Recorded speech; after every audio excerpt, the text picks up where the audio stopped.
So we've undergone a whole month. 1 month ago, kind of today. I can't remember the actual day of last month, but it was a Tuesday. Yeah, we really we're different people. We were so innocent back then, a month ago. Man, things were so different a month ago. Yes. Yeah. Yeah, you spent a month with the Pixel. I have spent a month with the Pixel, and I do feel like I've learned a lot. So today we're going to talk about some things that we liked and some things that we didn't like. Yeah. So I would say, I mean, we've talked about this before, but I would say really never underestimate the ability to customize the apps on your home screen, because I would put up with a lot on Android just to be able to move my apps around. So you found yourself kind of spending time actually kind of organizing your home screen. I didn't do very much of that on iOS because, it's just that kind of same like horizontal screen. And I just felt like my efforts, I don't know how it's different. I'm trying to figure out how it's different because you're still moving icons around and putting them in folders, but for some reason I feel like it's easier or better on Android. Well, first of all, I'm not so big into the folders. Just I like to have things where my fingers are, right? So this also, I mean, I had just really discarded with being a one-handed phone user with the iPhone. It's hard, right? Yeah, because the back button's all the way up there. But I like to have, like, the apps that I use most often, I like to be able to use them with a certain finger. So on iOS, if you want something in the top left corner and something in the top right corner, you have to fill in the spots with other stuff. Because it all kind of shifts over. Yeah, you're right. Yeah. That kind of makes it more difficult. And that's really frustrating. But with Android, I really have enjoyed just putting things exactly where I want them, exactly where my finger is going to find them when I need them. And I did like that. And it was easier to put things in folders and you can see them. I noticed if you put things in folders on iOS, you get these tiny little folders with these like a few pixels each icon. Well, it's impossible to see in this camera, but I mean, a folder is like this one icon with these tiny little dots inside that vaguely show you what's in there. Yeah. And then I have a folder with Twitter, Snapchat, Instagram, and Messenger and I can see them all. I know they're all there and they're just far enough away. So I did really like that. Now, I also liked Google Assistant. She was just overall better. And I say better in the sense that I could say things my way. And she wouldn't understand me every time, but she would certainly understand me a lot more than Siri does. Yeah. And I did like that. I could ask all kinds of things. And she would just get it. I mean, the weirdest things like, is my dog allergic to almonds? That was one that I tried, with Siri and with the Google Assistant. And she not only gave me the answer, but she told me the answer.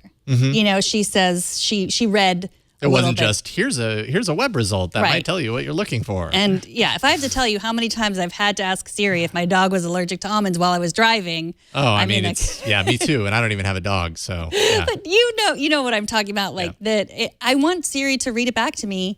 Most of the time when I'm using Siri, I'm in the car alone. Like I don't really like talking to my devices in public, and so usually I'm driving and I need her to read back to me. And I felt like the Google Assistant really did that. And I felt like she was learning. I felt like we just really became friends and now we're breaking up. It's a little bit sad. I'm trying to think of other ways that you can still maintain this relationship with Assistant. I guess you could get Google Home, but... I could. Well, that was the other thing. You have the Echo. I mean, it would be great to have Google Home because that, not only that, but everything would be... my flash briefing or whatever, because on Google Assistant, like on the Amazon Echo, you can choose what news you put in your flash briefing. You can choose that in your assistant. And it would be great to just choose it once, have it on my phone, also have it on my home assistant. So if you're in the car, you can get access to it anyways, and you wouldn't have to get that Logitech thing we talked about earlier. Right. That was why I need the Echo in the car. I did the Android Wear. Some things grew on me. It's the weirdest things. Like there's a flashlight on Android Wear. There's one on the Asus Zen 2 that I borrowed from Flo, and there's one on your Moto 360. When you say flashlight, what do you mean? I mean, like it whites the screen to make it really bright? Yeah. And then if you're in the dark, if you're trying to find your key, the Apple Watch doesn't have that. It's like magic. I don't understand why. And I've needed it so many times, and I've tried to MacGyver it, like by opening the Maps app on the Apple Watch, and it doesn't stay on. What's the brightest app I have on here that I can launch right now? Yeah, exactly. And I mean, it's a battery issue, I guess, but it works. It works just fine. And the Qi charging, I really enjoyed that. This doesn't have it. This Zen watch doesn't have the Qi charging, but no, Apple Watch doesn't have it. No iPhones have it. So it's just that's a nice thing to just be able to set your phone down and charge it. What is the charging on the Apple Watch? Because it sits on a thing. It's kind of like Qi charging, isn't it? Right, but I guess, but it's not Qi charging. Like you have to have that proprietary. Oh, I see what you mean. So it's because that did come in handy for you, where we didn't have the Moto 360 charger here, and you needed to get a charge, and someone here had one for their Samsung phone, and of course that worked because it was just a standard. Yeah, so it wasn't, but it is nice to be able to set your watch down and have it charge, and it would be nice to be able to set your iPhone down and just have it charge. It would be wonderful if the Apple Watch charger worked with an iPhone. That would be great. I'm sure there's a very logical reason why that doesn't work, but probably not enough power, but it doesn't. Okay. And I think one of my favorite things was the Daydream VR, and I'm not huge. Didn't see that one coming. I know, I'm not huge into VR, but this is stuff that you just can't do on the iPhone. I'm not a big gamer, but I enjoyed it. There was a game that I downloaded called Labster. It's not really a game, but you get to like pretend like you're in a lab and you walk around inside and you have to clean up messes. Well, I have to check out this game or experience or whatever it is. Right, because that's what I like. I like VR where I have to clean up after people. But you could feel that you were really learning. I mean, from an education perspective, I think that would be amazing. It was a fun game, and you're really in there. There's Star Chart VR that I'm going to talk more about on All About Android, so you'll have to watch that. And the Wall Street Journal app was surprisingly great for VR. It's not just one of those apps where you're sitting in a living room. There were musical performances. I got to watch the fastest woman ever on her bike and feel like I was the fastest woman on her bike. And then, I've talked a little bit about the photos, the 360 photos, the photospheres, which are difficult to make. But once I looked at them in Daydream, it was amazing. We were in the African American History Museum in DC, which was great. And I took a photosphere there, and then I felt like I was back there. It was. I really liked the Daydream, and I'm going to be sad to give it up because it doesn't work on, it only works on the Pixel. You can't stick an iPhone in here. It won't. You can't stick an iPhone, although there are more Daydream. In fact, today, I have it right here. The ZTE Axon 7 is one of the few Daydream compatible phones. It's getting its update today. I'm downloading it right now. That'll make it compatible with that viewer. Not going to work with the iPhone, but more Android devices are being opened up. It's not just isolated to Pixel devices right now. Did you miss this the most? To be completely honest, there are many things I like more about the Gear VR than I like about the Daydream View.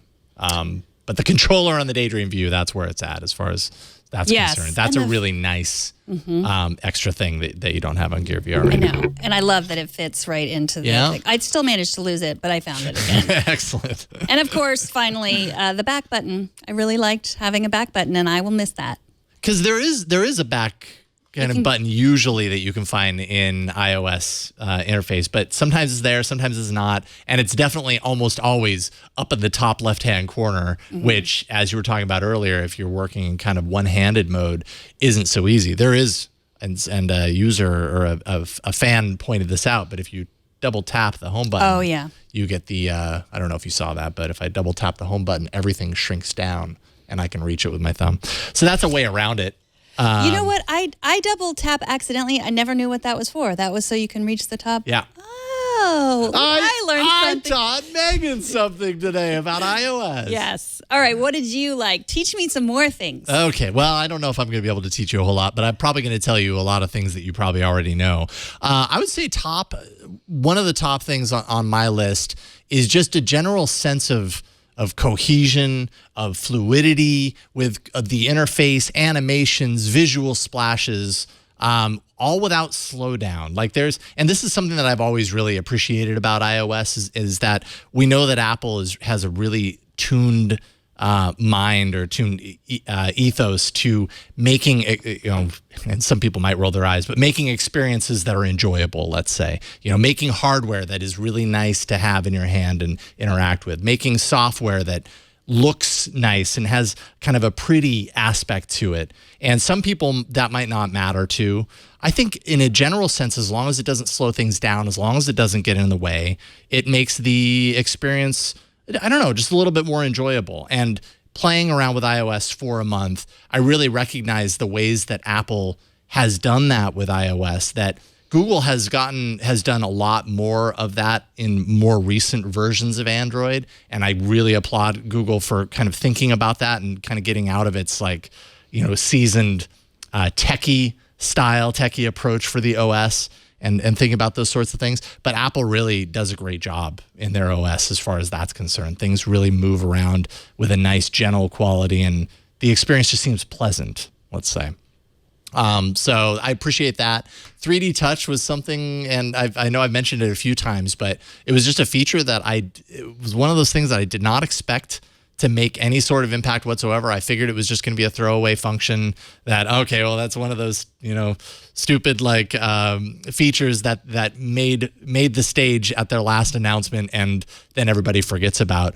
But anytime I went to use 3D Touch to test around with it and play around with it, most of the time it showed me what I was hopefully going to find. I think the example on yesterday's iOS Today is when you pull down the notification shade, or whatever you call it on iOS, and there's a notification there. If it's like a messaging notification, I can 3D touch that messaging notification and it gives me the reply option right there, so that I don't have to go into the messaging app and then type into the box. I just do it directly from there. And that was something that I guessed, and it worked. And I used that throughout the course of the entire month. So I don't know. I found 3D Touch to be more than just a gimmicky option. I found it actually to be really useful.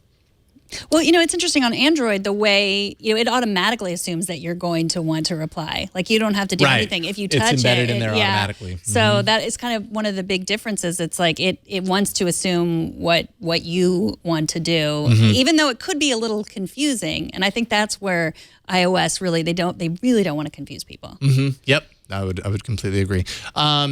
Ecosystem interplay is another thing that I've come to really appreciate, and this makes a whole lot of sense, right? Apple has really designed all their hardware to be aware of all the other hardware that they create, right? So the iPhone and the watch, communicate and interoperate really well. The watch and the MacBook Pro, when I open up my MacBook Pro, it recognizes the watch that's on my wrist and close to me and automatically unlocks my computer. When the watch was upstairs, locked or charging or whatever, it wouldn't recognize that, and I would have to enter my password.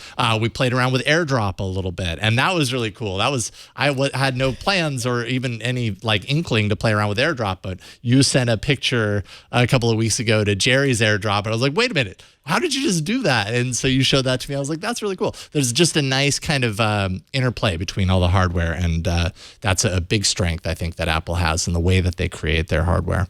I really liked portrait mode in the camera, because that, I would say about 2/3 of the photos that I took were in portrait mode, because the more I used it, the more I got those really nice kind of blurred background, sharp foreground. Got some really great pictures of my kids with portrait mode, and I'm going to miss that. And then I think just in general, I really appreciate iOS's and Apple's approach to updates, and just the fact that everybody gets updates more or less right around the same time.